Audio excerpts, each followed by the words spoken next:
Every day, I know that this virus brings new sadness and mourning to households across the land. And it is still true that this is the biggest single challenge this country has faced since the war. And I in no way minimize the continuing problems we face.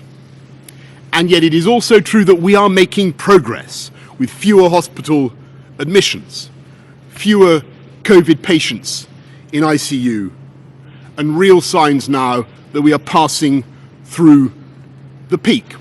And yes, I can see the long-term consequences of lockdown as clearly as anyone. And so yes, I entirely share your urgency. It's the government's urgency. And yet we must also recognize the risk of a second spike, the risk of losing control of that virus and letting the reproduction rate go back over 1. Because that would mean not only a new wave of death and disease, but also an economic disaster.